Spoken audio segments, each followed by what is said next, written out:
Dá uma olhada nesse baita engarrafamento que tem aí. Todas aquelas luzes que vocês veem ao longe são barcos. Você tem 87, gasolina 87. Não tem 87, senhor. Eu pareço um caçador árabe. E esse é o momento em que menos gente está na cidade. Sim, é a primeira vez que vejo assim. Até menos do que durante a pandemia. Enquanto caminho, me surpreende cada vez mais como isso aqui está vazio. Bom dia do Aeroporto Internacional de Dubai. Depois de ter estado no Irã e de ter começado um conflito regional que mantém o mundo todo em alerta, vim para cá para ver como está o Estreito de Hormuz, uma passagem marítima estratégica, mas também para sentir o clima da cidade. Então chega de conversa e vamos lá.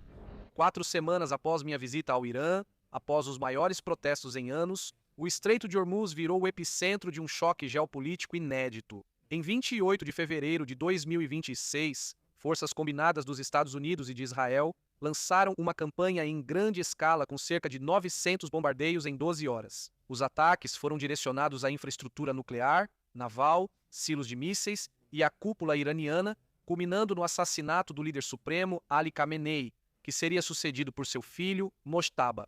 O Irã respondeu imediatamente e em grande escala, usando a doutrina de saturação aérea, com o lançamento de mísseis balísticos de cruzeiro e drones Shahed de baixo custo. A onda de projéteis saturou as defesas de Israel e dos Emirados Árabes Unidos, deixando imagens de aeroportos e edifícios em chamas, mas também foi direcionada a alvos estratégicos e bases militares no Catar, Bahrein, Kuwait, Omã, Arábia Saudita, Síria e Iraque. Ao mesmo tempo, começou o bloqueio do Estreito de Hormuz. O Corpo Naval da Guarda Revolucionária Islâmica confirmou o fechamento do estreito 2 dias depois, enquanto notícias sobre ataques a pelo menos 2 navios petroleiros com drones navais e projéteis se espalhavam rapidamente pelos mercados de ações globais. O tráfego marítimo teve seu pior colapso desde a crise dos anos 70. O preço do petróleo Brent ultrapassou $120 por barril e os países do Golfo, a maioria aliados dos Estados Unidos há décadas, e que importam por essa rota até 80% de seus alimentos, entraram em estado de emergência de abastecimento.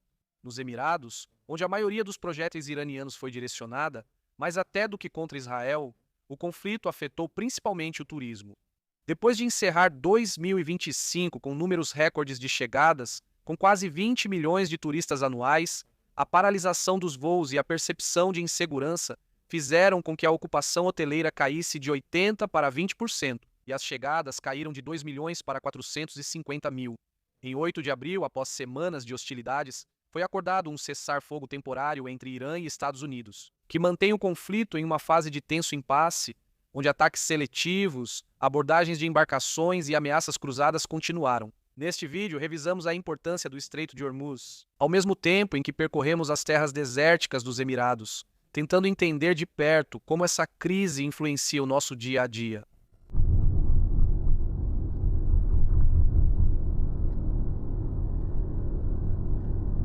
Como está a cidade atualmente? Agora está boa. Agora está boa, sim, depois dos ataques. Sim, agora está boa. Agora está tudo bem, mas daqui a 2 meses, em fevereiro, e o pessoal todo vai embora. Todos vão embora, principalmente turistas. Ainda não tem turistas. Ainda não tem turistas? Acho que isso aqui é só para o pessoal de negócios que trabalha aqui. Ainda assim. Turistas vêm passear, ficam agitados e ocupados. Então tem menos trânsito hoje em dia, né? Sim, bem menos trânsito. De onde você é? Eu sou do Paquistão. E as pessoas do Paquistão continuam trabalhando aqui, não foram embora, certo? Sim, não. Há quanto tempo você trabalha aqui? Eu trabalho aqui há 5 anos. 5 anos. Sim. E esse é o período em que menos pessoas estão na cidade. Você acha? Sim, nesse último período eu percebo isso. Última vez. Antes, na época do corona, não era assim. Mas eu li que os Emirados têm boas defesas aéreas. Sim. Mesmo assim, você não vê muitas explosões grandes. No passado um foguete Sim. ou um drone atingiu Dubai. Foi há um mês, talvez? Sim, um mês. Um mês, mais ou menos, já é muito. Daqui do Al-Jadaf vejo que o caminhoneiro está vindo Você viu? no Ramadã. No Ramadã? Sim, e tudo vem do Burj Khalifa, onde as defesas aéreas são menores.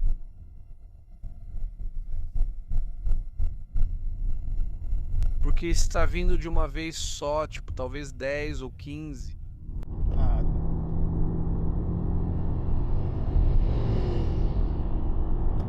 Primeira parada neste itinerário de hoje, o Aeroporto Internacional de Dubai. Vou alugar um carro para dar uma volta pelos Emirados, mas vocês podem ver que, bom, está meio vazio. Normalmente isso aqui deveria estar cheio de carros, de táxis chegando. Isso aqui especificamente é o terminal de embarque. E isso aqui estaria cheio de viajantes chegando para pegar seu avião. E o aeroporto por dentro também parece bem menos movimentado. Pelo que a moça que está ali trabalhando na locadora de carros me disse, quase não vem mais turistas brancos. Ela disse, branco não tem turista, moreno sim, os morenos sim. É verdade que o fluxo de turistas diminuiu muito, principalmente europeus, né? Estadunidenses, australianos e de outras partes do mundo ocidental, digamos.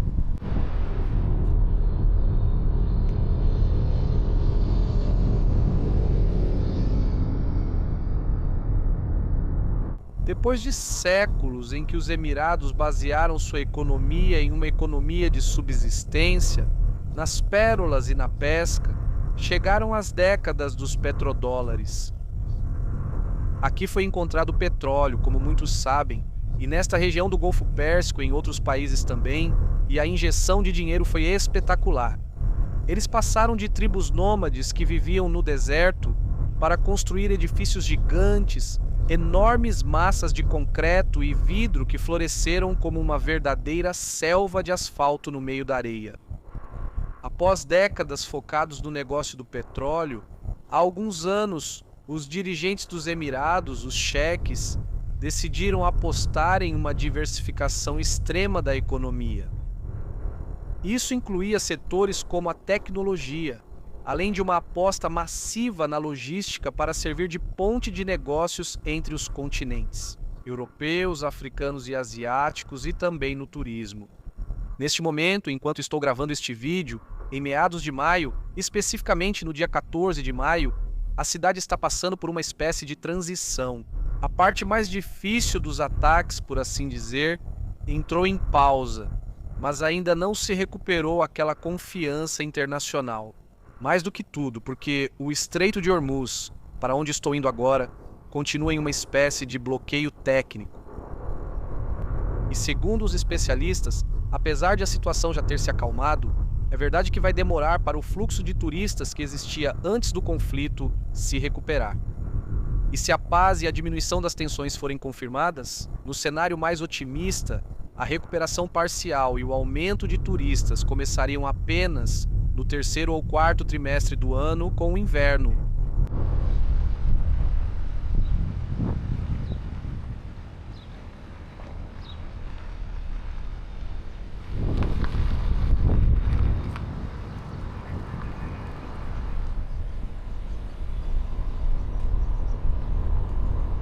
Após 1 hora e meia dirigindo, já cheguei ao Forte de Dajjah, no Emirado de Ras Al Khaimah, no norte do país, e bem perto do Estreito de Hormuz. Ali está o Forte de Dajjah, e vocês podem ver o local onde ele está, cercado por montanhas enormes, que é uma característica do Estreito de Hormuz. Agora vamos entrar em detalhes e vejam que oásis eles criaram aqui. Como eu disse, estava indo em direção ao Estreito de Hormuz, e queria começar com alguns detalhes históricos para entender a importância que ele tem hoje em dia. Segundo alguns historiadores, o local onde está o forte e seus arredores tem sido habitado há 5 anos. Se antes víamos aquele pequeno oásis, aqui se abre uns 5 ou 6 vezes maior. E essa é uma das razões que permitiu que pessoas habitassem aqui de forma contínua. Durante milhares de anos, à medida que as civilizações iam se desenvolvendo, o comércio e a navegação pelo Estreito de Hormuz foram ganhando cada vez mais importância. E com o auge das talassocracias, ou seja, impérios ou reinos, com uma marinha muito forte e poderosa que dominavam os mares, Refiro-me à portuguesa e à espanhola do fim do século XV e do século XVI. Por fim, chegaram notícias desse lado do planeta Europa, de que aqui havia uma pérola comercial pela qual valia a pena lutar. Os portugueses chegaram aqui pela primeira vez no início do século XVI e dominaram por um século. Eles se instalaram na ilha de Ormuz e controlavam a passagem dos navios mercantes dali. E eles, os portugueses, muito inteligentes, não permitiam que ninguém navegasse, a não ser que tivesse bem uma espécie de certificado, de navegação. Hoje em dia, isso seria algo pelo qual eles precisariam pagar. Assim, obtinham renda. Posteriormente, no século XVII, em 1622, a Companhia Inglesa das Índias Orientais, junto com o Império Persa, se aliaram. Os ingleses forneceram à marinha e os persas o exército terrestre e expulsaram os portugueses daqui. A partir de então, os reinos locais voltaram a ter presença no estreito, tanto do lado persa quanto do lado árabe, e permaneceram assim até bem dentro do século XIX. Deem uma olhada no forte. Olhem, isso aqui é pura areia de praia, com o que parece ser palha e conchas misturadas com pedras. É verdade que eles se viravam como podiam, né? Se você comparar com um castelo, bom, ele parece meio frágil, mas isso não quer dizer que não fosse um lugar importante. Embora pareça mais antigo, esse forte foi construído no século XIX. E aqui aconteceu uma batalha épica travada pelos moradores locais contra o Império Britânico, um dos últimos lugares onde houve resistência, antes que fosse assinado o Tratado de Paz ou de Trégua, a partir do qual esses estados passaram a ser conhecidos como os Estados da Trégua, que hoje são os Emirados Árabes Unidos.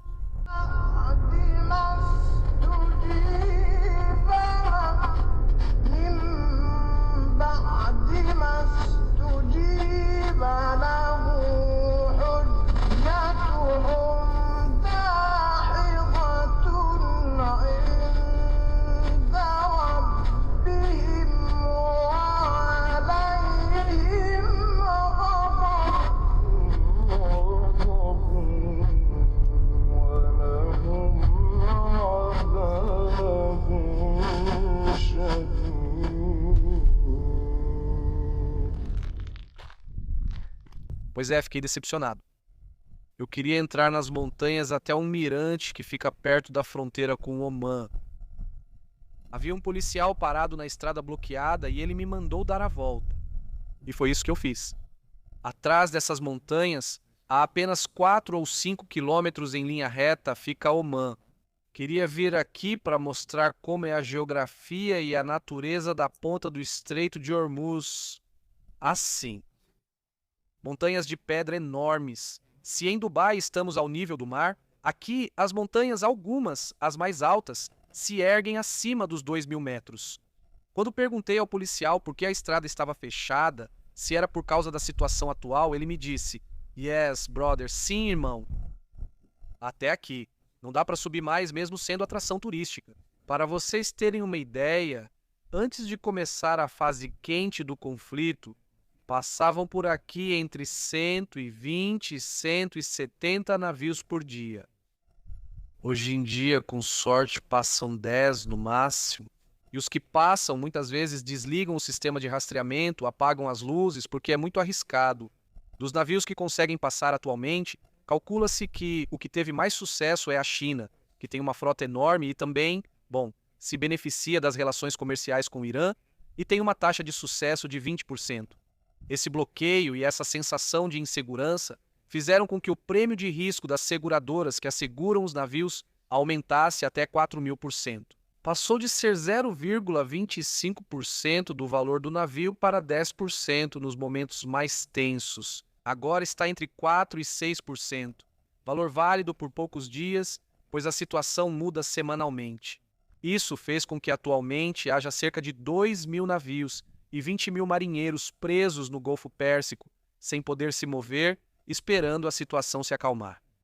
E imaginem o que isso implica. Toda essa retenção de petróleo, e não só petróleo, também mercadorias como fertilizantes, que são muito necessários para alguns países que não conseguem produzi-los por conta própria, fez com que a economia desacelerasse. Como já vimos nos vídeos sobre o Irã, até 20% do petróleo mundial passa por aqui. Os primeiros efeitos dessa crise já eram perceptíveis em países africanos ou do Sudeste Asiático.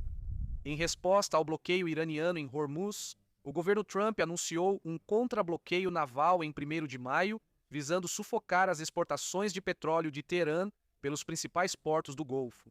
Desde então, os Estados Unidos e aliados mantêm navios de guerra próximos das águas do Irã para impedir a saída de suas cargas ao mar aberto. Além dos navios oficiais iranianos, o desdobramento tem um objetivo prioritário, a chamada Frota Fantasma. Trata-se de uma rede global de navios, geralmente petroleiros obsoletos, que operam à margem do sistema financeiro e de seguros internacionais. Criada para driblar sanções e transportar petróleo de países sob embargo como Venezuela, Rússia e Irã, essa frota usa bandeiras de conveniência de pequenos estados sem tradição marítima ou sem acesso ao mar. Para se camuflar no tráfego internacional, esses navios desligam ou falsificam o sinal de GPS usando técnicas de falsificação via satélite. Assim, a Marinha dos Estados Unidos caça essa frota clandestina, bloqueia a passagem, aborda embarcações e confisca a carga, alegando violação de sanções internacionais e financiamento ao terrorismo. Com a ameaça letal e o alto custo do seguro, grandes companhias de navegação evitam riscos e desviam suas frotas pelo Cabo da Boa Esperança, rota alternativa que pode aumentar em até 20 dias a navegação e a tensão na cadeia global de suprimentos. Simultaneamente, a crise se repete no estreito vizinho de Bab el-Mandeb, que liga o Oceano Índico ao Mar Vermelho e ao Mediterrâneo. Lá, as forças proxy do Irã no Iêmen, os rebeldes Houthis, desencadearam uma campanha de ataques seletivos contra qualquer navio, com interesses americanos, britânicos ou israelenses. A gravidade estratégica desse duplo estrangulamento naval é tamanha que, em meados de maio, provocou uma cúpula de emergência entre o presidente Donald Trump e seu homólogo chinês, Xi Jinping. Durante o encontro, o líder chinês recorreu a um alerta histórico, a armadilha de Tucídides, aquela teoria que explica como o medo de uma potência hegemônica diante da ascensão de uma potência emergente costuma desencadear uma guerra inevitável. Ao citar a Grécia clássica, Xi Jinping enviou um recado à Casa Branca. Se as superpotências não agirem com responsabilidade, o mundo poderá enfrentar um conflito armado global.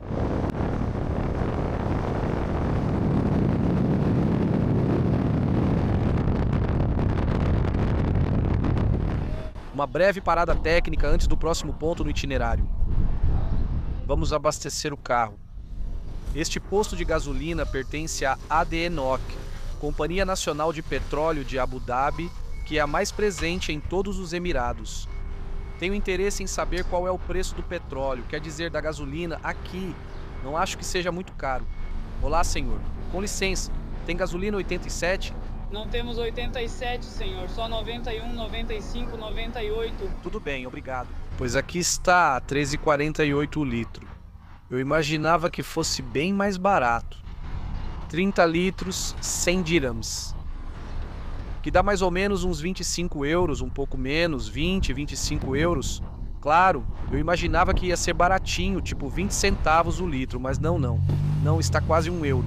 De qualquer forma, mais barato do que na Espanha. Outra coisa que me surpreendeu.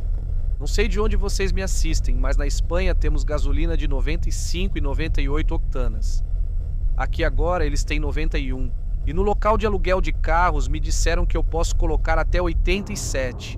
É incrível o que estão construindo e não param de construir aqui nos Emirados Árabes Unidos. Dá uma olhada. Muitas casas, condomínios. E do outro lado da estrada vocês têm o que parecem ser reservatórios de água para abastecer todas essas cidades, né? As pessoas, os parques, a cada 20 ou 30 quilômetros por essa estrada eu já encontrei. Ou até menos, a cada 10 quilômetros. Você vê enormes dessalinizadoras.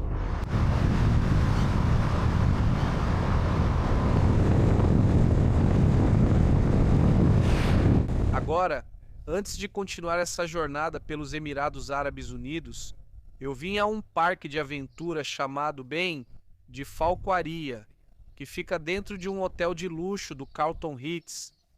Acho que é por aqui. É o único que encontrei. Sempre me chamou muito a atenção a falcoaria da Península Arábica. Para quem não sabe bem, é uma das formas pelas quais os nômades caçadores se tornaram especialistas, utilizando aves de rapina para caçar suas presas. E, pelo visto, tem um show aqui. Vamos ver como é. Muito obrigado. Senhor. Obrigado. Não há muitos turistas agora, né? Não. Só nos fins de semana. Só no fim de semana. Agora são só os hóspedes. Boa noite, senhor Victor. Boa noite, muito obrigado. Please.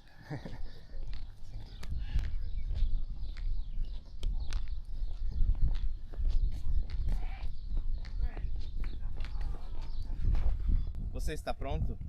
Me dê sua mão esquerda, senhor. Lá está ele. Ah, ela deixou cair. Ela não vai ficar brava, né?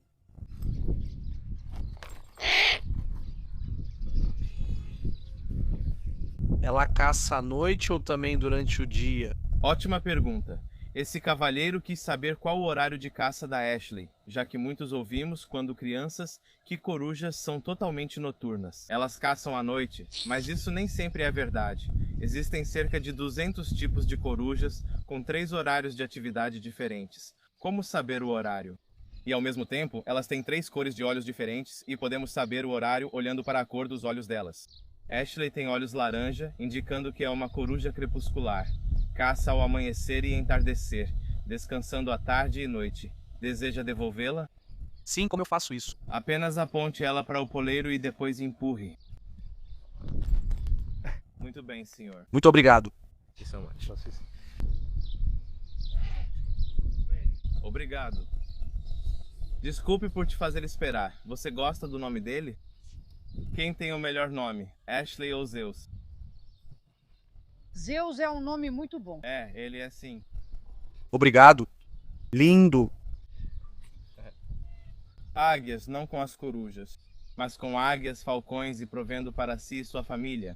Veja como os falcões estão presentes em todos os Emirados Árabes Unidos. De cédulas oficiais a logotipos do governo, hospitais, em qualquer lugar que você vá, realmente até mesmo no passaporte deles, eles têm um falcão. Nos Emirados Árabes Unidos, eles respeitam tanto o falcão que este foi o primeiro país em todo o planeta a criar um hospital só para ele.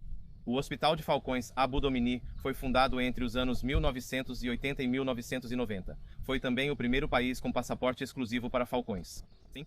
O passaporte de falcão existe, eles realmente possuem um. Este aqui tem um.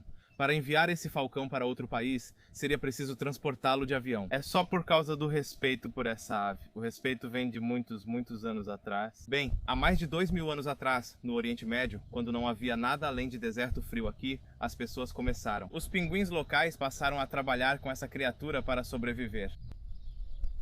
E é assim que ela se parece. Você pode subir naquela pedra para mim?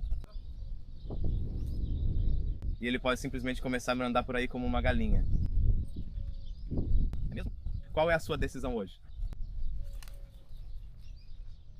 Deixa pra lá. Ele foi embora. O motivo...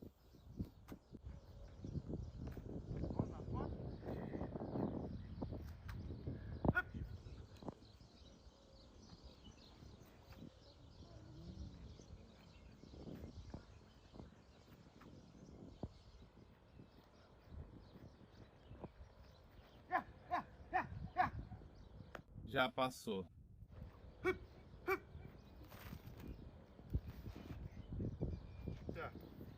Então, como eu disse, esse couro age como uma presa de verdade. Você pode ver, ele está segurando e não quer me devolver. Se eu arrancar essa presa dele, isso vai prejudicar nosso relacionamento. Então eu vou oferecer a ele uma cabeça de frango bem ali.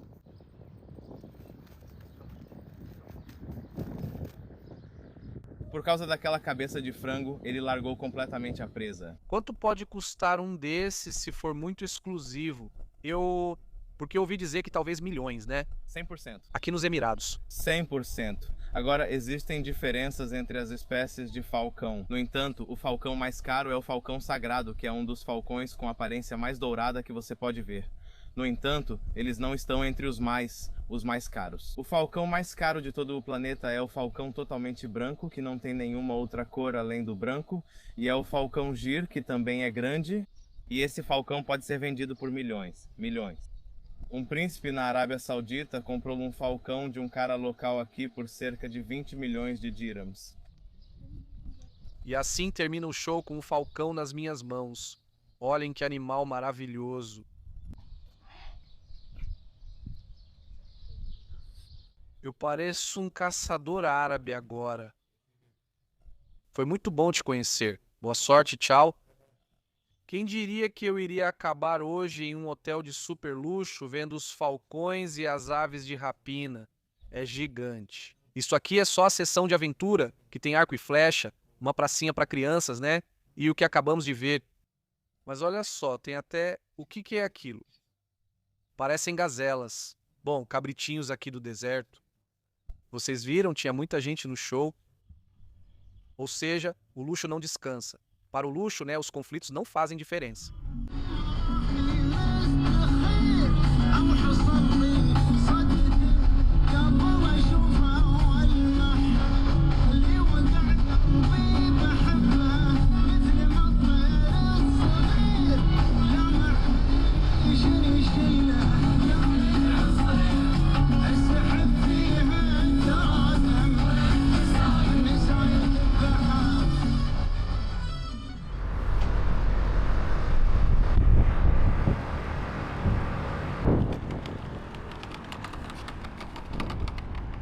Pois bem, depois de 1h30 de estrada desde o lugar dos falcões, já estou na cidade de Fujairah, acompanhado de um gato que está com muita fome, coitadinho.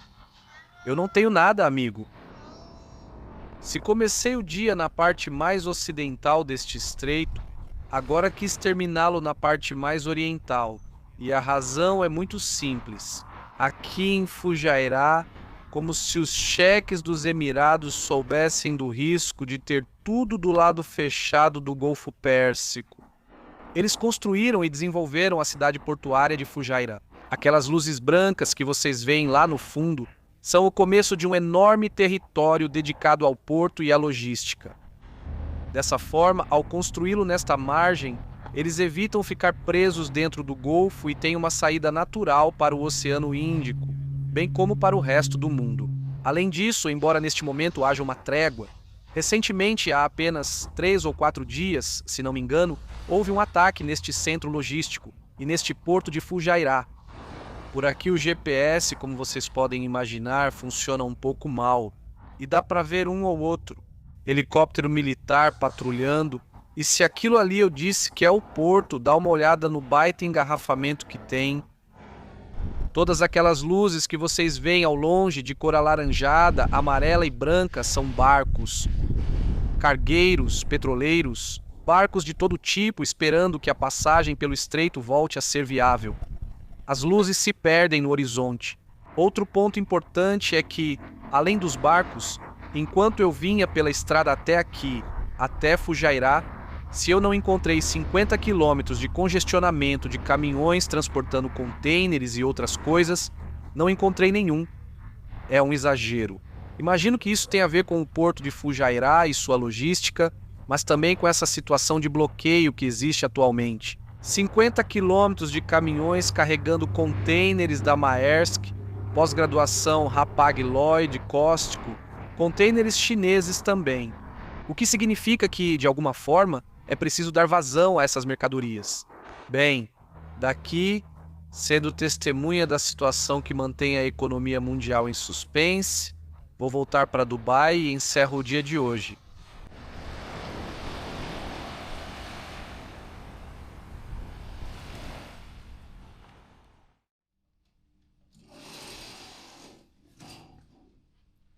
Bom dia de Dubai, do hotel onde estive hospedado. Queria mostrar para vocês o que é possível ter agora mesmo, nestes dias, em Dubai por 35 euros. 35 euros na cotação atual. Um verdadeiro hotel de luxo, como vocês podem ver. Uma mesa para trabalho, televisão. As garrafas de água sempre prontas, cafeteira, chaleira, um ferro de passar que, embora não pareça, eu passei a camisa de ontem. O problema é que, sendo de linho, ela amassa só de olhar.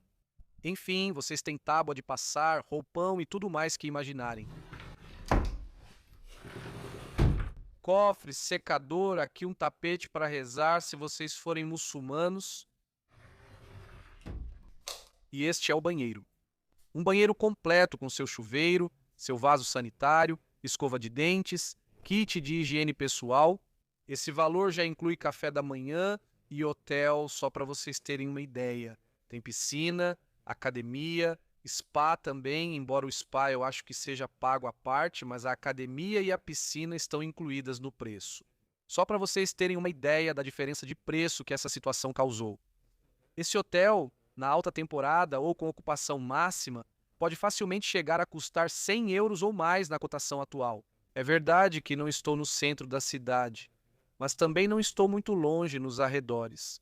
O aeroporto fica ali, a apenas 10, 15 minutos de carro, e aquilo ali é o metrô que te leva direto para o centro. Tenho algumas horas antes de ter que ir para o aeroporto pegar o próximo avião e, bom, vou tomar um cafezinho e vamos para o centro ver como está Dubai em conflito. Primeiro vou pegar o metrô para ver como está. Já são mais de 9 da manhã, vocês não imaginam o calor que está. Parece Sevilha em agosto às 2 da tarde. Bom, eu dizia que embora já sejam 9 da manhã e não seja horário de pico, também quero ver como está o metrô, mas não espero que esteja super vazio, porque, afinal de contas, quem está deixando de vir, pelo menos por enquanto, são turistas, principalmente ocidentais, né? E as pessoas que trabalham, os trabalhadores, que são os que geralmente pegam o metrô. Bem, continuam aqui por enquanto. Olhem que curioso, antenas 5G com painéis solares. E é isso mesmo, né? O que eu via ontem nas estradas aqui em Dubai, como as construções são imponentes, né? Você não para de ver prédios em construção. Que gostoso esse frescor do ar-condicionado. Eu, que não sou muito fã de ar-condicionado, não gosto de usar muito, mas agora é totalmente necessário. Como você se sente no metrô? Tem menos gente agora? Sim, mesmo no metrô. Mas trabalhadores ou só turistas ou todo mundo? Nada, nenhum turista. Uma das coisas que primeiro chamou minha atenção no metrô é que vocês têm vagões diferentes. Neste caso é a classe ouro, a cabine ouro. Por um preço um pouco mais alto, você paga um pouco mais e pode ir mais confortável. Mas vocês também têm um vagão exclusivo, um carro, se formos precisos no linguajar ferroviário, um carro exclusivo para mulheres e crianças.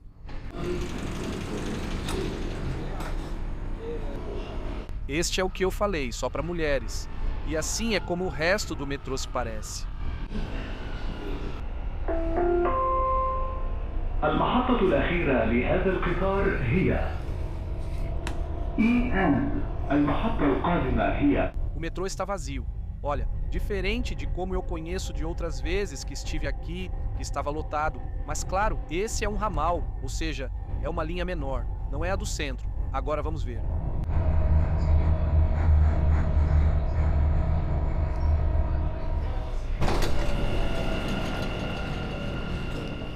Aqui na transferência já dá para notar mais gente, como vocês podem ver, principalmente pessoas, eu diria que da Índia, do Paquistão, dessas regiões também das Filipinas. Tem muito trabalhador das Filipinas aqui e da África subsaariana. Mas é claro, brancos, turistas, quase não se vê. Aliás, não vejo nenhum agora.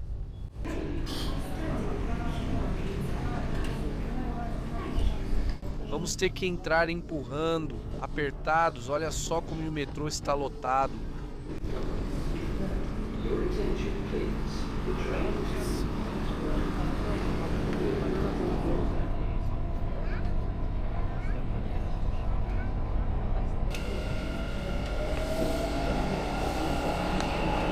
Teve empurrão para entrar e para sair, como vocês viram, lotado. Agora que vou para o Burj Khalifa e para o shopping, queria dar uma olhada aqui para ver como está o trânsito e, bom, julguem vocês mesmos. Eu diria que realmente tem menos carros no geral, embora, como vocês podem ver, ainda passam alguns carros. Isso aqui não está deserto, bom. E finalmente chegamos ao Dubai Mall. Vamos ver como está. Por enquanto, estou vendo mais vazio do que o normal. É verdade que ainda não é horário de pico, vai enchendo mais à tarde, mas normalmente isso aqui já estaria cheio, ainda mais sendo a entrada do metrô. Olhem o que eu encontrei aqui. O famoso chocolate de Dubai, está quase no mesmo nível, guardadas as devidas proporções do chocolate belga ou do chocolate suíço. Aqui ficou super famoso e já tem sua própria etiqueta, chocolate de Dubai, que é um chocolate recheado com kunefe, que é uma espécie de queijo frito com pistache. Nossa, essa é a primeira vez que vejo isso tão vazio. Bom, acho que esse shopping ele nem precisa de apresentação.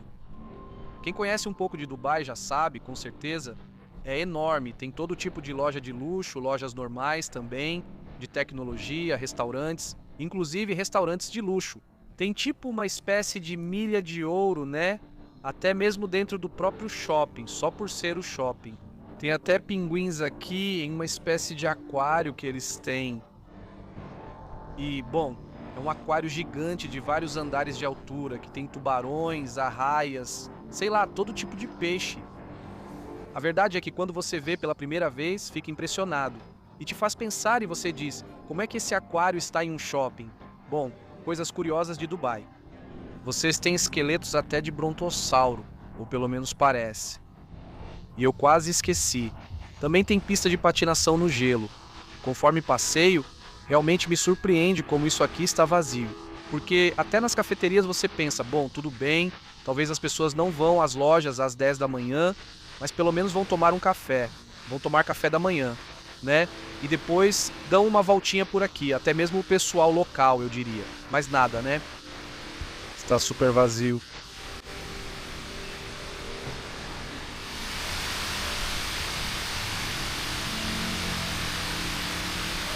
E aí está o impressionante Burj Khalifa, né? O prédio mais alto do mundo atualmente. E essa praça, assim como o shopping, está vazia. Geralmente aqui vocês veriam um monte de turistas tirando fotos, aproveitando o show da fonte que fica um pouco mais adiante. E que acontece a cada meia hora, me parece, ou a cada hora. Pois é, com o Burj Khalifa às minhas costas, encerro o vídeo por aqui. O tempo mostrará se isso é temporário e se Dubai retomará o crescimento exponencial dos últimos meses e anos. Muito obrigado por terem me acompanhado e, como sempre digo, nos vemos na próxima. Tchau!